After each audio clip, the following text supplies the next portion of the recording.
Et bonjour à tous, Moussaillon. Bienvenue dans la vidéo des effets des trésors donc de piraterie. Pour rappel, les trésors, ce sont donc les cartes jaunes, et les trésors, c'est bien ce qui est en jeu à chaque tour, et c'est ce qui permet à la fin de gagner la partie de piraterie.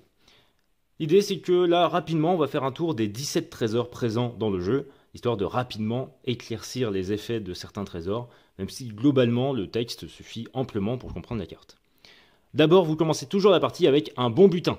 Un bon butin, donc c'est, comme son nom l'indique, comme le texte l'indique, pardon, cette carte est toujours le trésor du premier tour. Ensuite, en deuxième, alors comme je l'avais indiqué dans la vidéo de règles, vous avez un numéro en bas à droite qui numérote les trésors de 1 à 17. Pour une première partie, on vous invite à mettre les trésors dans l'ordre numérique, donc 1, 2, 3, 4, 5, 6, 7, 8, 9, 10, etc. afin que d'avoir des effets pas trop punitifs en début de partie et qui permettent aussi plus facilement d'appréhender les effets déjà des cartes personnages sans avoir des trésors qui interviennent trop sur les équipages. Après, évidemment, le principe c'est que vous mélangez tous les trésors et comme ça vous pouvez faire votre partie, des parties à chaque fois uniques, du coup avec des effets aléatoires. Pour ces premières cartes, donc le bon butin. La deuxième, vous avez la ceinture d'Aphrodite. Tout simplement, les joueurs donnent en même temps une carte de leur main aux joueurs à leur gauche. Donc moi, je choisis une carte, je la donne au joueur à ma gauche. Tout le monde fait ça. Et ensuite, le premier joueur peut commencer le tour. Le vieux Jolly Roger. Pour ce tour, vous piochez 2 cartes au lieu d'une seule. Et parmi les 4 cartes que vous avez en main, donc vous allez choisir. Parmi les 4 cartes que vous avez en main, vous allez vous dire, bah j'en joue une. Et j'en défausse une. Ça peut être aussi, j'en défausse une, et j'en joue une. Donc par exemple, vous pouvez vous dire, je défausse le jeune mousse, mais je joue la potion revigorante qui me permet de récupérer le jeune mousse. Ça peut être ça aussi. Donc vraiment, vous piochez 2 cartes, et ensuite vous mettez donc une carte dans la défausse, une carte dans l'équipage, ou inversement. Le livre des morts. Vous ne piochez que dans la défausse pendant ce tour. Donc, si vous avez plusieurs cartes ici dans la défausse, et tout simplement, les joueurs vont piocher ici et non pas là. Si jamais un joueur pioche ici que la défausse est vide, alors vous retournez à chaque fois la première carte de la pioche et ensuite le joueur peut la piocher. Et comme c'est indiqué que vraiment durant ce tour vous ne piochez que dans la défausse, si jamais vous jouez une capitaine charismatique, vous ne piochez pas ici, mais vous piochez bien dans la défausse.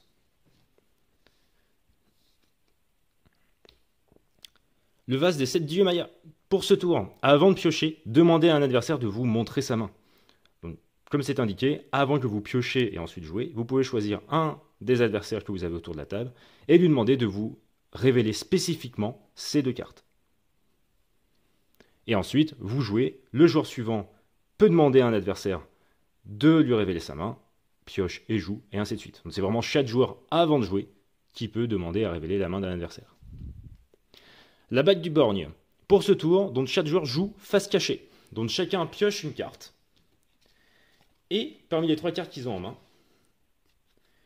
ils vont la placer face cachée. Donc c'est-à-dire, moi je vais jouer face cachée par exemple, en face cachée et face cachée.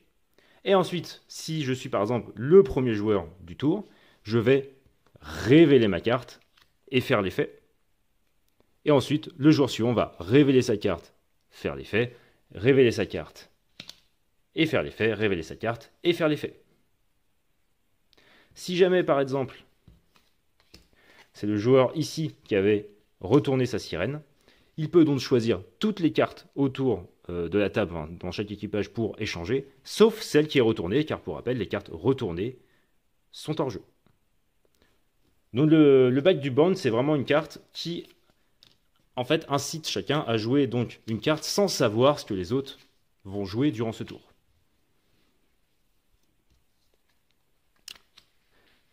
La date de l'Atlantide, donc chaque joueur, avant de commencer à jouer, chaque joueur autour de la table va défausser une carte de sa main et piocher une nouvelle carte pour avoir 2 cartes en main. On défausse dans l'ordre de jeu. Si je suis le premier joueur, c'est moi qui commence à défausser et je pioche. Ensuite à ma gauche, en face et à ma droite. Et enfin, je peux commencer le tour, donc piocher et jouer. Le médaillon. Le médaillon, c'est que la défausse est mélangée et replacée sur le dessus de la pioche. Et comme elle est vide, vous prenez la première carte ici et vous la mettez là. Bon, là, il n'y a qu'une carte, mais si jamais vous avez plus de cartes ici, bah, vous mélangez tout ce paquet, vous le mettez là, et vous replacez la première carte ici, dans la défausse.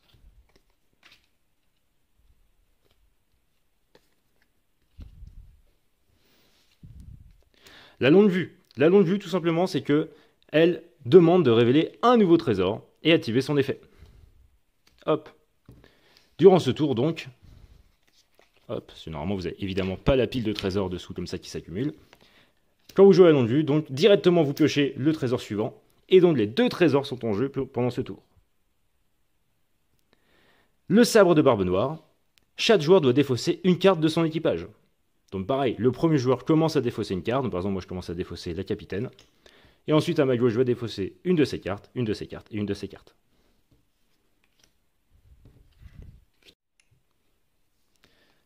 Calice de jouvence.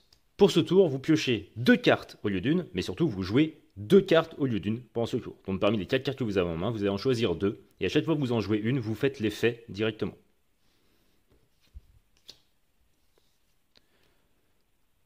Un autre bon butin, le trésor miroir du trésor du premier tour, il est sans effet.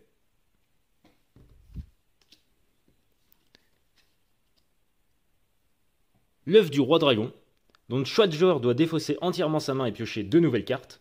Pareil, dans l'ordre de jeu, donc c'est d'abord le premier joueur qui commence à défausser entièrement sa main et pioche 2 cartes. Et ensuite, ainsi de suite, dans l'ordre des aiguilles d'une montre. Et enfin, une fois que tout le monde a fait ça, le premier joueur peut commencer à jouer. La réserve de Barberousse. Pour ce tour, vous pouvez piocher normalement, ou alors piocher dans la défausse.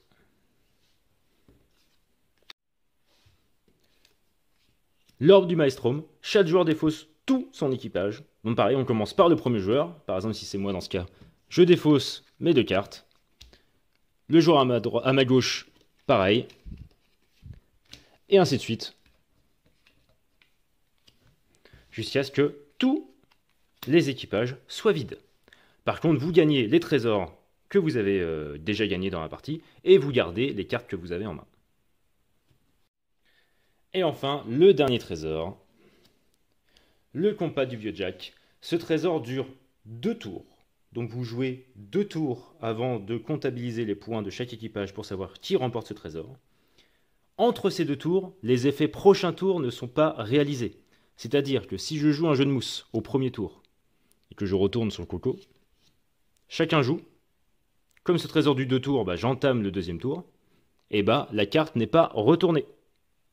Donc vraiment, les effets durent 2 tours durant ce trésor. Et enfin, surtout, le joueur qui remporte ce trésor remporte la partie, même s'il a moins de trésors que les autres. Voilà, merci à vous d'avoir suivi cette vidéo sur les trésors de piraterie.